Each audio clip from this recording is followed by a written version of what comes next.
Well, we're joined now by Major General Chip Chapman, former head of counter-terror at the Ministry of Defence, counter-extremism practitioner and Middle East academic Emma El-Badawy, and also by Rashad Ali, a former radical and senior fellow at the Institute for Strategic Dialogue. Thank you all for joining us to talk about this very interesting story. First of all, Rashad Ali, looking at that piece there, does that ring any bells with the kind of work that you do?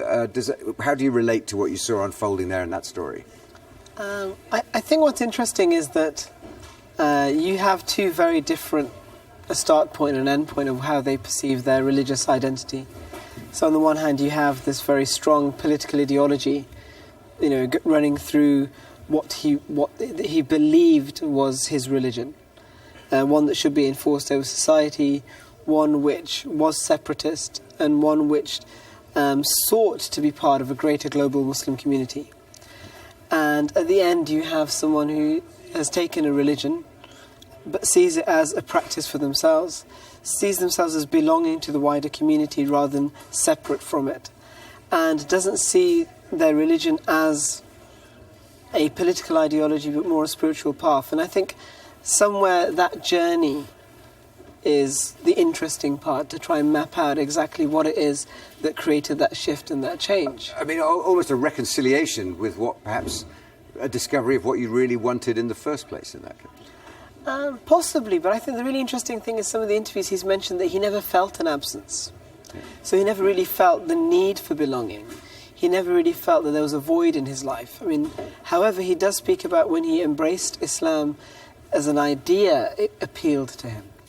And so I think in this instance, I think it's almost taking away all the political ideology that surrounds the religion and leaving just a spiritual path that he was initially attracted to, whilst almost going back to where he was before as someone who was settled within the community and not separate from it. There are lots of individuals who, like you mentioned, have that void, and that's what attracts them to the ideology. But in this instance, I think it probably wasn't the case. General Chapman, I mean, we think about military counter-terrorism, we think of you much more on the kind of policing and military strategic side of things. But what was your take on what you saw in that story there? Well, I think you need to separate two things. The first powerful thing is that there was a declaratory disengagement by him. So he's declared that he's against physical force being used. So that's a good thing.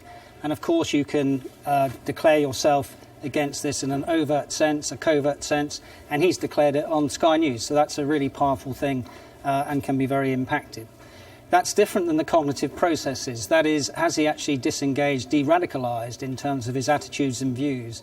Now, the piece would suggest that that's partly what he did, but in a sense, we'll have to wait and see. So you're raising, he might still be, if you like, a kind of weapon that hasn't been made completely safe? Well, I'm not necessarily saying that, but of course the government had its counter-extremist strategy, which came out on the 19th of October. And of course that is to do with British values, as David Cameron and the government said. We're not quite sure at the moment if he upholds British values of democracy, the rule of law, an inclusive society, and religion being something which is for all, in all faiths and all practices. Indeed, I mean, Emma El-Badawy. So we have an individual story there, but we know, of course, the big concern is the big picture.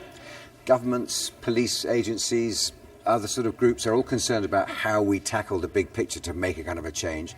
What we saw there, how does that build into where we are in terms of the UK and dealing with this issue as a country? Well, I mean, I think this is an example of a de-radicalisation process that is at least we're thinking it could be effective, because this young man standing out and saying, I was wrong. The issue, and it comes back to what you were saying here, Chip, was that it is an ongoing process, and we're really starting to accept that. But actually, a lot of our evaluation of de-radicalisation processes assume that there's a success by the end of it. And actually defining success is really impossible with these things, because it's just not measurable, and it's very unique to that individual, very personal. And one of the things that people are trying to say as success is at the stage when that individual is reintegrated back into society.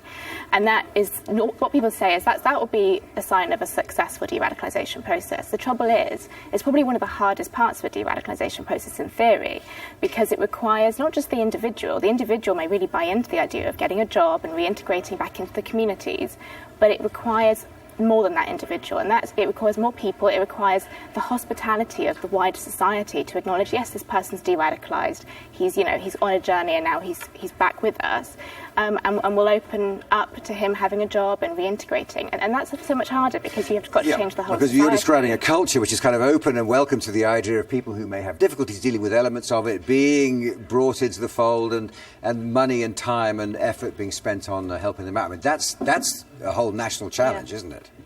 No, I think it's really, really, really key, actually, the second part, that actually on an individual level, there is all these measures that people put in place. To what extent is he engaging with ideology? Does he no longer have intent to cause harm? There's this capacity and connections with other individuals removed, and those measures are put in place and analysis takes place. But actually, the point that you mentioned, that to what extent is there a reintegration of that individual? That is actually the difficulty. And I think with here, the interesting thing to look at is the community aspect. That actually there is almost a reconnection back to the community, at least through what we saw with the gym, with Usman, and with the kind of the Muslim communities there, but also with wider society, not separate from it. And I think it's an interesting angle to add, that actually that difficulty is one that faces a lot of the casework that people working in de-radicalisation will speak about. That you can work with an individual, but how do you then give the person a future to be able to make sure that there is no other push-pull factor? And of course, the other thing you have to remember is that you need, in order for an individual to get that kind of attention and help, they have to become already someone who is identified as needing it, which usually is a perpetrator of some sort, someone who's been convicted or caught or suspected of being in need of that kind of help, rather than perhaps going out and seeking out people who need that kind of help. Well, it's of course easier to deal with the consequences, but you need to sort of preempt that. And what my colleagues are really saying is you have three challenges. Firstly, you have the ideological challenge, which in de-radicalisation, which they're far more expert on me in doing, and as a Western liberal, it's pointless. Secondly, you need this effective challenge, which they've sort of said that you need a different reference point than the one he had. And indeed, in the piece, we sort of saw that in the Unity group and the boxing, where he's got the sort of sense of belonging and integration and a new reference point. And of course, you need those pragmatic challenges where you need either education or housing and those sorts of things. And that, in a sense, gives you the spectrum of both your hard counter-extremism policies in terms of he was locked up for being violent, or your soft policies. You think, could we imagine perhaps a world where people like General Chip listen in on the community and then start highlighting and drawing attention to people like Rashad Ali? We've got a few guys here that you might be interested in talking to. They haven't done anything wrong, but from what we're listening in on, they could do with your kind of help. I mean, is that the kind of society we're heading towards? A dovetailing of the two worlds? The trouble with this is that I think that the first step that any mentor and individual need to go through is having a mutual agreement that this is something that's mutually beneficial. And actually, a lot of the people that get referred to a mentoring scheme or a de-radicalisation process are actually being compelled at the beginning to do that because it's part of their sentencing term. And that's not easy then to engage with a person that hasn't decided to come forward and engage with a mentor. One of the other problems when you go into the reintegration phase, which is normally towards the end of a de-radicalisation process, is that that's the bit where the mentor loses control, because they're not in control of how this wider society is going to welcome that person that they've worked with over a long period of time.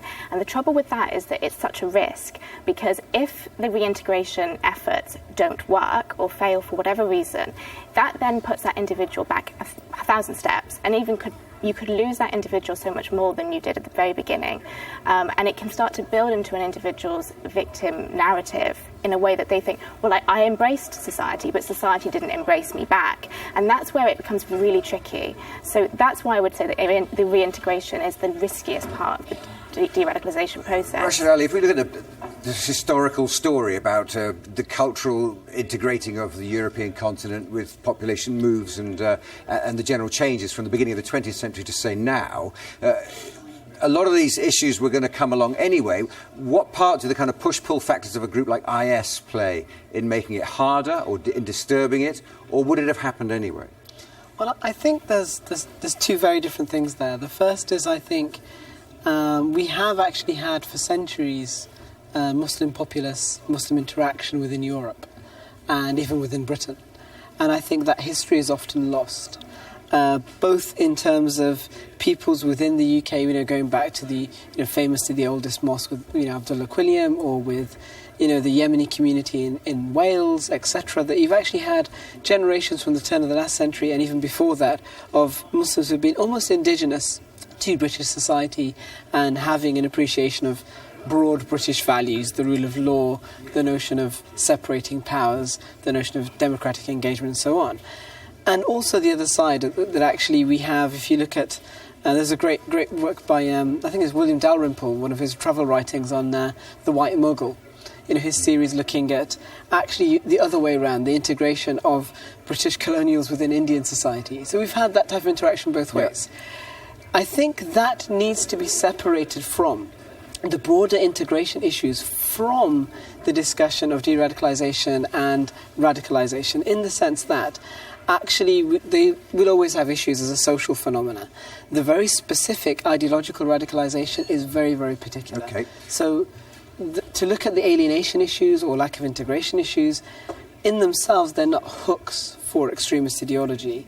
They may be means by which extremist ideology becomes more attractive, but actually it's the ideology itself which then moves people on towards considering violence and terrorism. And that's where ISIS actually is a very, very specific phenomena. We've had thousands from Europe leave Europe to form almost what could be a brigade of fighters, of Europeans in their well, let's have a territory. final thought. We are out of time, but General Chip, if I can just ask you about that idea. Can you see a time as we move on, say 5 more years, 10 more years, where organisations like the military and GCHQ and the police and special branch will be cooperating more and more closely with other approaches from within the community to try and do a sort of umbrella approach? Can you see that happening? Absolutely, because partnership is one of the things which was mentioned in the counter-extremist strategy of the government, and we must do that. I can also see a time when we defeat IS, and that part of the theology will go. OK. Major General Chip Chapman, Emma El-Badawy and Rashad Ali, thank you all for coming in and talking to us this evening here on Sky News.